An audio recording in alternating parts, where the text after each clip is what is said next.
प्रिय मित्रों, आज मैं आप सभी लोगों के समक्ष यूपी बोर्ड कक्षा 10, 11, 12 और उसके साथ साथ तमाम प्रकार की कंपटीशन के अकॉर्डिंग जितने भी पेपर होते हैं उन सभी पेपरों में देखिए संधियाँ पूछी जाती हैं। ठीक, और बहुत सी संधियाँ पढ़ाई जा चुकी हैं। व्यंजन संधि में एक संधि का नाम है चर्त संधि। क्या नाम है? चर्त संधि। चर्त संधि का सूत्र होता है खर्च। आइए आज हम लोग चर्त संधि पढ़ेंगे। ये चर्त संधि क्या है, चर्त संधि की परिभाषा क्या है, चर्त संधि का सूत्र क्या है, सूत्र का अर्थ क्या होता है, तथा चर्त संधि के अंतर्गत आने वाले कौन कौन से उदाहरण होते हैं या क्या करें कि उन शब्दों में हम पकड़ लेंगे ये चर्त संधि इसमें है। ये तमाम प्रकार के प्रश्नों का हल लेकर के आप सभी के समक्ष में प्रस्तुत हुआ हूँ। आप लोगों का अधिक समय न लेते हुए आइए देखते हैं। देखिए लिखा है चर्त संधि। क्या लिखा है? चर्त संधि। यह चर्त संधि देखिए लिखा है व्यंजन अर्थात हल संधि का ही एक क्या है, भाग है। ध्यान दे, समझिएगा। चर्त संधि व्यंजन संधि का ही एक भाग है। और चर्त संधि का देखिए यहाँ पे सूत्र लिखा है पाणिनि के अष्टाध्यायी में। यह चर्त संधि खरिचा के नाम से जानी जाती है। ध्यान दीजिएगा, सूत्र इसका खरिचा होता है।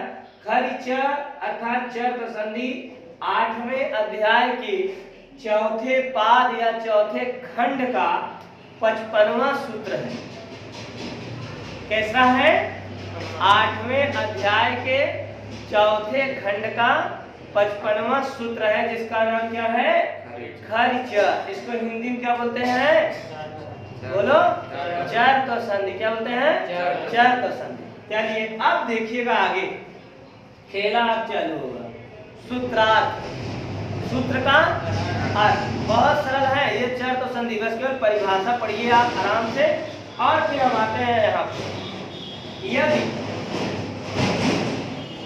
यदि झल प्रत्याहार, क्या झल प्रत्याहार, ध्यान दीजिएगा, यदि झल प्रत्याहार के बाद खर प्रत्याहार आए, इसके कहने का मतलब है झल प्रत्याहार के बाद खर प्रत्याहार आए, मतलब यह होता है कि यदि पहले शब्द के अंतिम में झल प्रत्याहार का कोई वर्ण आ जाए, यदि पहले शब्द के अंत में झल प्रत्याहार का कोई वर्ण आ जाए और उसके बाद दूसरे शब्द के पहले वाले अक्षर में क्या आ जाए, खर प्रत्याहार का कोई वर्ण आ जाए, तो झल प्रत्याहार के स्थान पर चर आदेश हो जाता है। माने चर हो जाता है।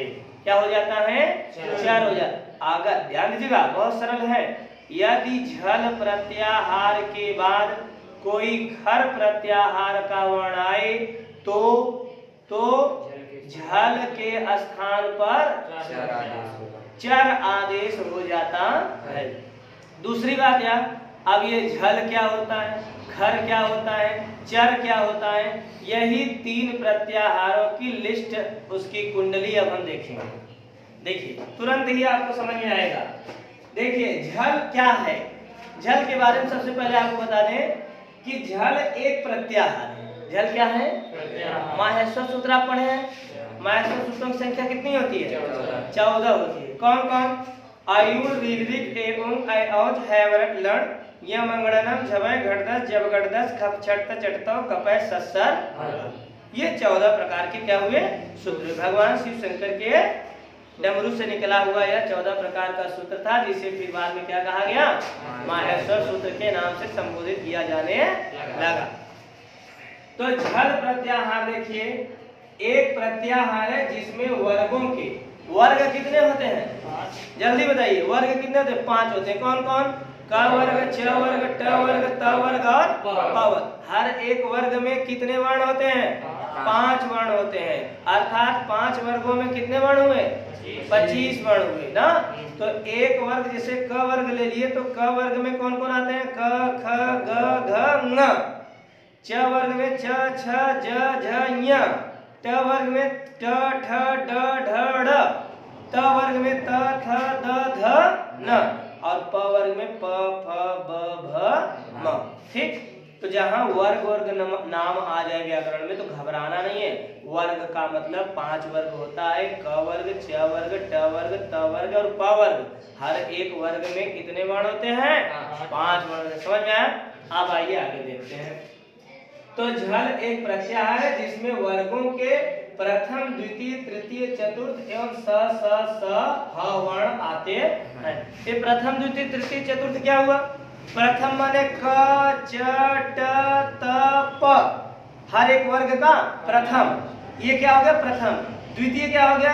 ख छ ठ थ फ, और क्या कहा? तृतीय ग ज ड द ब, और चतुर्थ भी दिया है घ झ ढ ध भ, और स और ह वर्ण आते हैं।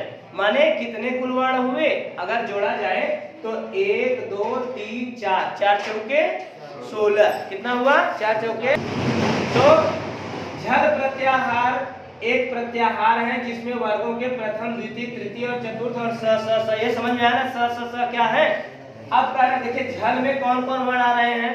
मास्टर सूत्र के अकॉर्डिंग हम पढ़ सकते हैं। झ भ घ ढ ध ज ब ग ढ ध ख प छ ठ ठ च ट त क प स ह। समझ में आया? अब देखें दूसरा कागज है खर। पहले तो पढ़े झल, समझ में आई ना? अब खर का कराए एक प्रत्याहार है जिसमें वर्गों के प्रथम, द्वितीय, केवल प्रथम और द्वितीय, ख फ छ ठ थ च ट त क प स पकड़े ना?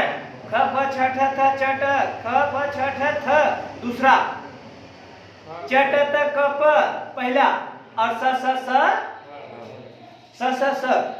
केवल सर र रहेगा ना? तो ये देखिए खर में आ गया। अब देखिए बात क्या बनी। कहा गया कि जब देखिए झल प्रत्याहार के बाद पहले शब्द के अंत में अगर झल आ जाए, उसके बाद अगर खर आ जाए, झल के बाद खर आए तो झल अपने स्थान को छोड़ करके चर में चला जाता है। अब हम जल्दी से देखते हैं चर क्या है। ये देखिए खर चर सूत्र का संपूर्ण वर्णन करने के लिए झलाम और चर की अनुवृत्ति होती है। जैसे देखिए यहाँ कहा गया खर, चर नहीं लिखे थे क्या? चर का मतलब मैं ऐसे ही बता रहा हूँ। चर प्रत्याहार जैसे च ट त क प, उसके बाद क्या आया? स